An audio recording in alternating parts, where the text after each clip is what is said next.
Say it out loud. Let it sink in, because that single decision has the power to change the entire trajectory of your life. Most people don't realize that the gap between where they are and where they want to be isn't talent, isn't luck, isn't timing. It's the willingness to do the hard thing. The thing you've been avoiding, the thing that makes you uncomfortable, the thing that feels like a mountain sitting in front of you. Here's the truth: the hard thing isn't there to punish you. It's there to grow you. Every day, life puts an obstacle in your way. You can go around it, you can pretend it doesn't exist, or you can face it head on. And when you choose to face it, when you say, I'll do one hard thing today, you create a shift inside yourself that compounds over time. Think about it. Growth never comes from staying comfortable. Comfort zones are safe, but they are also cages. You stay in the same routine, doing the same easy things, and then you wonder why nothing changes. The people you admire, the ones who've built lives that inspire you, they didn't get there by avoiding the hard. They leaned into it. They woke up, looked at their fears, and said, let's go. One hard thing doesn't have to be climbing a mountain or running a marathon. It can be making that phone call you've been dreading. It can be having the uncomfortable conversation you keep pushing aside. It can be finally starting the project that scares you because you don't know if you'll succeed. It can be choosing to go to the gym when every cell in your body is begging you to stay on the couch. That's the beauty of this mindset. It's not about the size of the action. It's about the courage behind it. You see, doing one hard thing every day builds self-trust, and self-trust is the foundation of confidence. When you avoid the hard, you reinforce the belief that you can't handle it. That belief eats away at you quietly. But when you push yourself to do the hard thing, no matter how small, you build evidence that you are capable. You prove to yourself that you can handle discomfort. And that evidence stacks up until one day, you don't just believe you can do hard things, you know it. And here's something else to remember: the hard thing is rarely as bad as your mind makes it out to be. Fear exaggerates. Procrastination magnifies. But action shrinks the monster down to size. The moment you take that first step, the fear loses its grip. The hardest part is usually not the doing, it's the deciding. The decision to step into the discomfort is where the real power lies. Now imagine if you made this a daily practice. Just one hard thing every single day. That's 365 acts of courage in a year. Do you realize what that would do for your life, for your mindset, for your confidence? It would completely rewire the way you see yourself. You would stop running from difficulty and start hunting it down. You'd stop being intimidated by challenges and start seeing them as invitations to grow. This isn't about punishing yourself or living in constant struggle. It's about choosing the path that makes you stronger instead of weaker. It's about realizing that easy choices lead to hard lives and hard choices lead to easy lives. If you can consistently lean into discomfort, you'll start to see results in places you once thought were impossible. Think about the people who quit when it got hard versus the ones who kept going. The difference isn't that one group had more opportunities or better luck. It's that one group decided to do the hard thing anyway. They made the call. They did the work. They showed up when they didn't feel like it. And those small decisions created massive results over time. So let's bring this back to you. What's the one hard thing you've been putting off? The one thing that's been nagging at you in the back of your mind? The one thing that, if you actually did it, would make everything else easier? Don't wait for the perfect moment, because it's not coming. Don't wait to feel ready, because you won't. The act of doing creates the readiness. The act of moving creates the momentum. Every morning you have a choice. You can take the easy road, the one that feels safe, predictable, and comfortable, or you can take the road that challenges you, that scares you a little, that forces you to stretch. And every time you choose the latter, you're not just doing the hard thing, you're becoming the kind of person who thrives in the face of difficulty.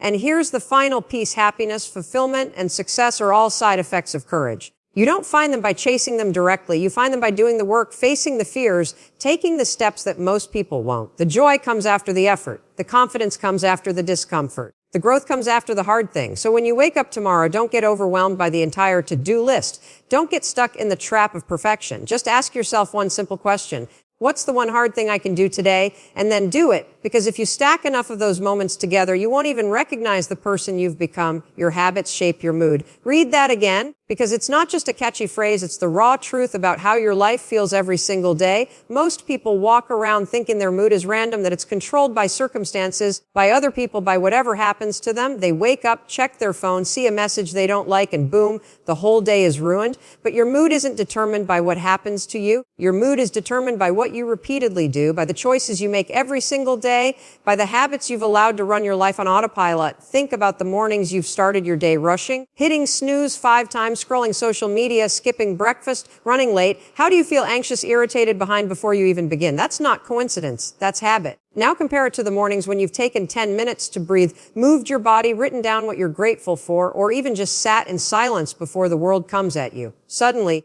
your mood shifts, you feel more in control, more grounded, more capable. The circumstances didn't magically change. You changed your habits, and that shifted your mood. We all want to feel happier, calmer, more motivated, but wanting it isn't enough. Your brain is wired to follow patterns, and those patterns are your habits. If your habits are unhealthy, draining, or negative, your mood will match. If your habits are intentional, energizing, positive, your mood will rise to meet them. It's that simple and that hard. Let's break it down. Start with your physical habits. Sleep, movement, nutrition. If you're staying up late scrolling, eating junk, never moving your body, you're not just hurting your health, you're programming your brain to feel sluggish, moody, and unmotivated. On the other hand, when you move your body, even just for a few minutes, your brain releases chemicals that lift your mood. When you get enough sleep, your mind resets and your emotional resilience skyrockets. When you fuel yourself with real food, you stabilize your energy instead of riding the highs and crashes of sugar and caffeine. These aren't just lifestyle choices. They're mood choices. Then there are your mental habits. What are you feeding your mind with? Are you starting your day by flooding your brain with negativity, news headlines, gossip, complaints, comparison on social media? If so, you're training your brain to look for what's wrong and your mood will sink. Or are you starting your day by feeding your mind with positivity, books, affirmations, gratitude, learning something new? That trains your brain to focus on what's good, which elevates your mood. Your focus follows your habits, and your mood follows your focus. But here's the kicker. Your habits don't just shape your mood in the moment, they shape your identity over time. Every small action you take repeated day after day creates the person you become. If your habits are reactive, negative, and draining, you'll become someone who feels stuck, frustrated, and constantly on edge. If your habits are proactive, positive, and energizing, you'll become someone who feels capable, motivated, and strong. You're not just building habits, you're building yourself, and your mood is the daily evidence of that construction. Let's make this real. Imagine two people. One wakes up, drinks a glass of water, moves for 10 minutes, writes down 3 things they're grateful for, and plans their day. The other hits snooze, scrolls Instagram, complains about being tired, grabs coffee and a donut, and rushes out the door. Who do you think feels more in control, more optimistic, more ready to face the day? It's not luck, it's habit. And if this is true for one day, imagine the impact over weeks, months, years, and don't fall for the trap of thinking habits have to be big. They don't.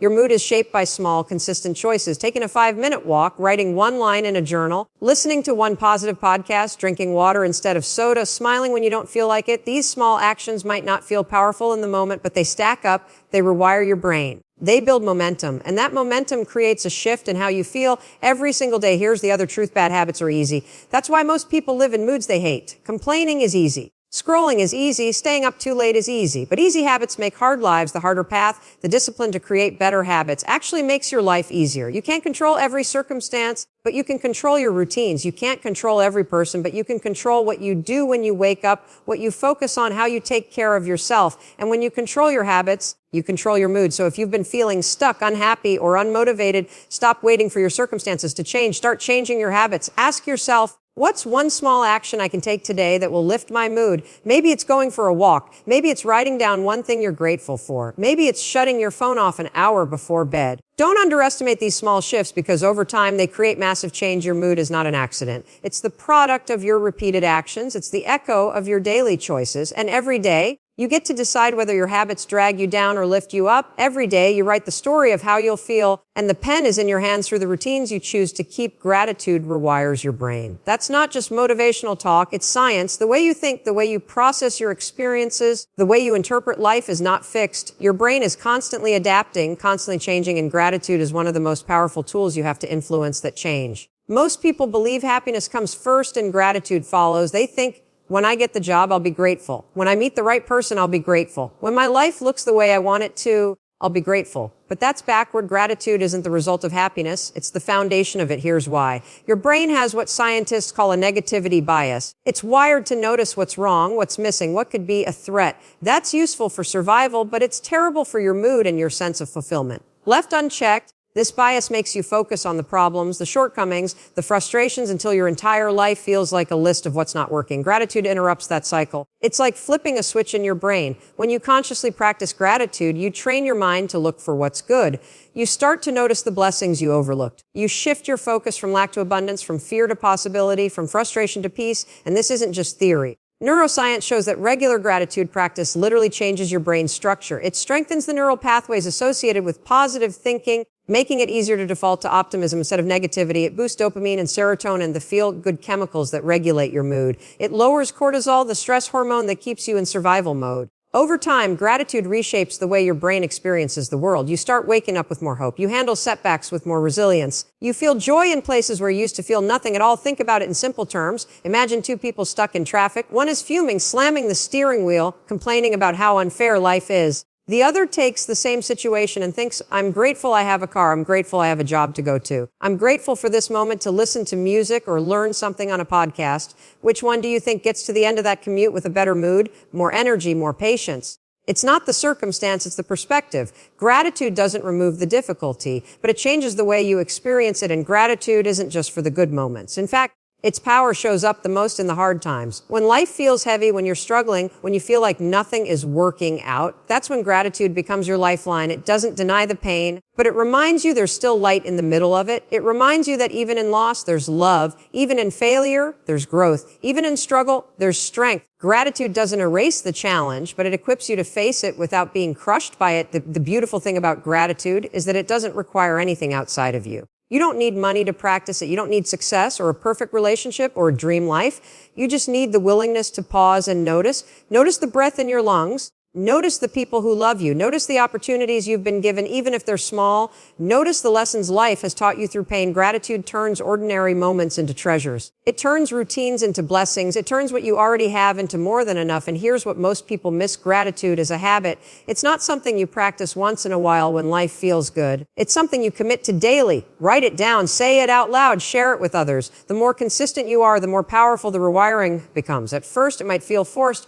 You might think, this isn't changing anything, but stick with it. Your brain is listening. Every time you name something you're grateful for, you're strengthening the connections that make positivity easier. And over time, you'll notice your default settings shift. You'll catch yourself appreciating things you used to overlook. You'll see possibilities where you used to see problems. That's the rewiring happening in real time. It's also contagious. Gratitude spreads it. You don't just change your own brain, you influence the people around you. A simple thank you can lift someone's day. Sharing what you appreciate can shift the energy of an entire room. Gratitude connects people, deepens relationships, and builds trust. It makes you more approachable, more optimistic, more magnetic. And that ripple effect creates an environment where positivity multiplies. The biggest misconception is that gratitude means settling or pretending everything is perfect. It doesn't. Gratitude and ambition can coexist. You can be grateful for what you have while still working for more. In fact, gratitude fuels ambition because it keeps your focus on what's possible instead of what's missing. It gives you the energy to keep moving forward without being consumed by dissatisfaction. Gratitude says, I appreciate where I am,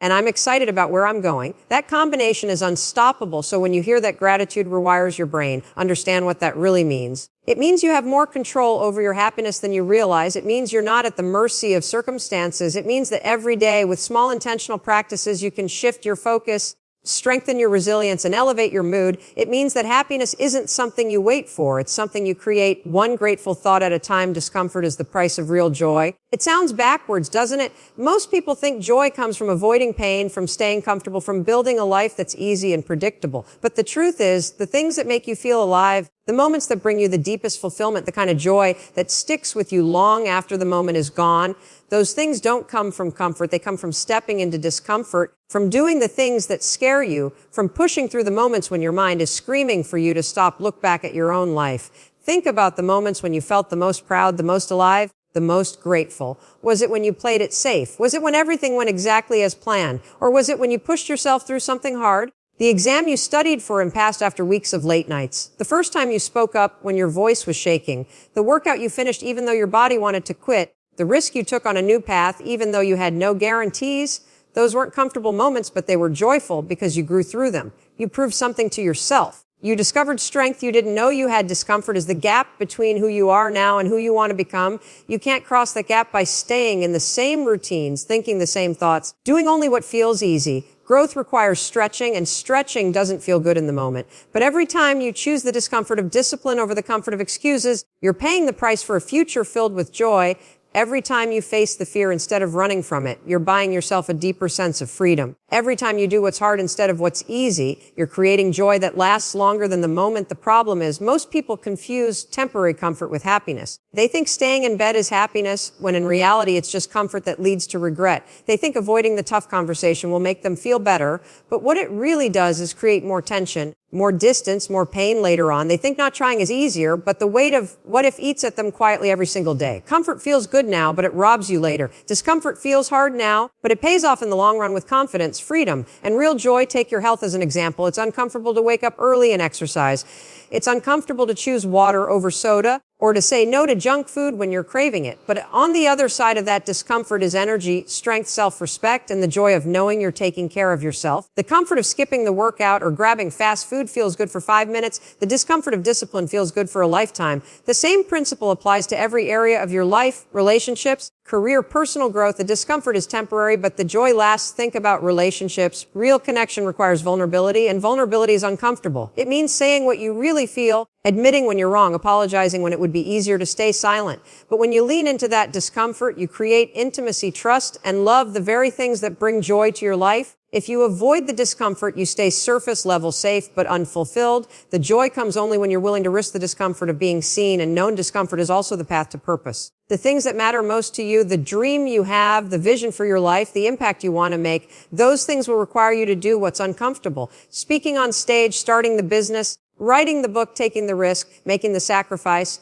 It won't feel easy. Your stomach will drop. Your hands will shake. You'll question yourself 100 times. But on the other side of that fear is purpose. On the other side of that risk is the joy of knowing you went for it, that you lived fully, that you didn't let fear keep you small. And here's the paradox: when you stop avoiding discomfort, it actually loses its power. The thing you were afraid of shrinks the moment you face it. The mountain in your mind becomes a hill once you take the first step. Discomfort is never as bad as your brain makes it out to be. Your brain magnifies the fear to keep you safe, but safety isn't joy. Once you realize you can handle discomfort, you unlock a kind of freedom most people never experience. You stop running from hard things and start walking straight into them, because you know that's where the growth and the joy are hiding. The truth is, joy without discomfort isn't joy at all. It's just momentary pleasure. Real joy is earned. Real joy comes after effort, after challenge, after struggle. It's the joy of accomplishment, of resilience, of knowing you've stretched yourself beyond your limits. It's the joy of becoming someone stronger than you were yesterday. You can't fake that, and you can't buy it. You can only earn it by walking through discomfort and refusing to quit. So if you're avoiding discomfort right now, avoiding the hard conversation, the scary step, the change you know you need to make, understand what you're really doing. You're not protecting yourself. You're robbing yourself of joy. You're trading a lifetime of fulfillment for a few moments of ease. But if you're willing to lean in, to pay the price, to face the discomfort instead of running from it, you'll discover joy that isn't shallow, isn't temporary, and isn't dependent on circumstances. You'll discover the kind of joy that lives inside you because you know you earned it, you grew through it, and you became more because of it.